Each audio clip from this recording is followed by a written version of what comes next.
सोचिए जरा, दुनिया का सबसे खतरनाक जाल कौन सा हो सकता है? शायद वो जो दिखाई ही न दे। आज हम बात करने वाले हैं मनोवैज्ञानिक हेरफेर के उन्हीं अदृश्य धागों की जो चुपके से हमारी सोच को कंट्रोल कर लेते हैं। पता है, ये हमले कोई शोर नहीं मचाते। ये तो प्यार की फुसफुसाहट में, देखभाल के दिखावे में छिपे होते हैं और एक ऐसा रेशमी जाल बुनते हैं जिससे निकलना लगभग नामुमकिन सा लगता है। चलिए इस अंधेरे में थोड़ा और गहरे उतरते हैं। देखिए, डार्क साइकोलॉजी कोई अचानक होने वाला हमला नहीं है। नहीं, ये एक सोचा समझा शिकार है, ठीक वैसे ही जैसे एक शिकारी अपने शिकार को फंसाता है। तो आखिर ये डार्क साइकोलॉजी है क्या भला? इसे ऐसे समझिए कि सामान्य साइकोलॉजी हमें इंसान के मन को समझने की एक चाबी देती है। वहीं डार्क साइकोलॉजी उसी चाबी का इस्तेमाल ताले तोड़ने, दूसरों को कंट्रोल करने और उनके दिमाग से खेलने के लिए करती है। यह असल में ज्ञान को एक हथियार बनाने की कला है। तो एक मैनिपुलेटर काम कैसे करता है? इसका एक पूरा प्रोसेस होता है, एक पूरा गेम प्लान। सबसे पहले वो अपने टारगेट को चुनता है, उसकी हर छोटी बड़ी बात पर नजर रखता है। फिर वो प्यार और भरोसे का एक मुखौटा पहनकर करीब आता है। धीरे धीरे वो आपको इमोशनली या फाइनेंशियली खुद पर डिपेंडेंट बना लेता है। फिर आपको आपके सपोर्ट सिस्टम यानी दोस्तों और परिवार से दूर कर देता है। और आखिर में जब आप बिल्कुल अकेले और कमजोर पड़ जाते हैं, तब वो अपना असली रंग दिखाता है। मैनिपुलेशन का एक सबसे खतरनाक और आम हथियार है गैसलाइटिंग। आइए समझते हैं कि ये क्या है और ये कैसे किसी की अपनी ही सच्चाई को उसी के खिलाफ इस्तेमाल कर सकता है। गैसलाइटिंग शब्द एक पुरानी कहानी से आया है, जिसमें एक पति अपनी पत्नी को पागल साबित करने के लिए जानबूझकर घर की गैस लैंप की रोशनी कम कर देता था और फिर उसे यकीन दिलाता था कि ये सब बस उसका वहम है।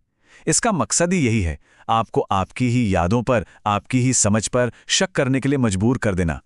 और ऐसा मत सोचिए कि ये सिर्फ कहानियों में होता है, ये हमारी रोज की जिंदगी में होता है। मान लीजिए आप एक पार्टी से बहुत खुश होकर लौटते हैं, लेकिन आपका कोई दोस्त कहता है, सच में मुझे तो लगा सब तुम्हें इग्नोर कर रहे थे। बस शक का एक छोटा सा बीज बो दिया गया। अब आपकी अच्छी यादें धुंधली पड़ जाती हैं और आप खुद से ही सवाल करने लगते हैं। यही गैसलाइटिंग का जहर है। लेकिन सबसे बड़ा सवाल तो ये है कि कोई ऐसा करता ही क्यों है? क्या मिलता है किसी को ऐसा करके? इस धोखे के पीछे आखिर छिपा क्या होता है? इसके पीछे कई वजहें हो सकती हैं। पहला और सबसे बड़ा कारण है कंट्रोल। जैसे कोई अपनी बहन को ये यकीन दिलाए कि वो पैसे नहीं संभाल सकती ताकि पैसों पर उसका कब्जा रहे। दूसरा, किसी का कॉन्फिडेंस गिराकर खुद को बेहतर महसूस करना। तीसरा है पावर, यानी दूसरों को दबाकर अपनी शक्ति बनाए रखना। और चौथा है इमोशनल मैनिपुलेशन, जैसा कि कई बार नेता करते हैं, एक नकली संकट खड़ा करके लोगों की भावनाओं से खेलते हैं। तो अब सवाल ये उठता है कि कैसे पहचानें कि कहीं कोई हमारे साथ तो ऐसा नहीं कर रहा? कुछ रेड फ्लैग्स हैं, कुछ खतरे की घंटियां हैं जिन पर ध्यान देना बहुत जरूरी है।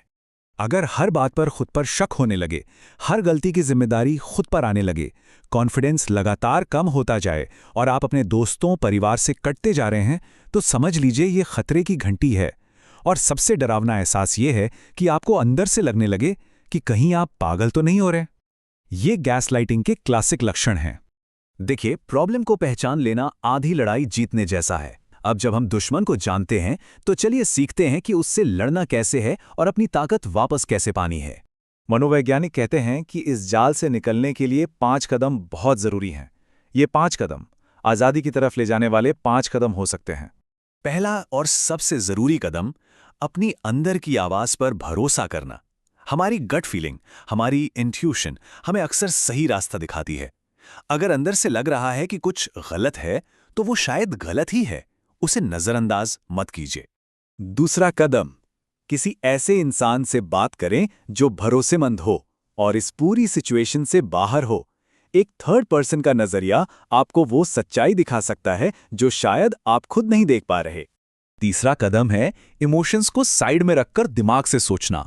जब हम गुस्से या दुख में होते हैं तो अक्सर गलत फैसले ले लेते हैं। तो एक कदम पीछे हटें और फैक्ट्स को देखें। क्या हुआ, क्यों हुआ और अब क्या करना है। दिमाग से काम लें, दिल से नहीं। चौथा कदम, एक्शन लेने का।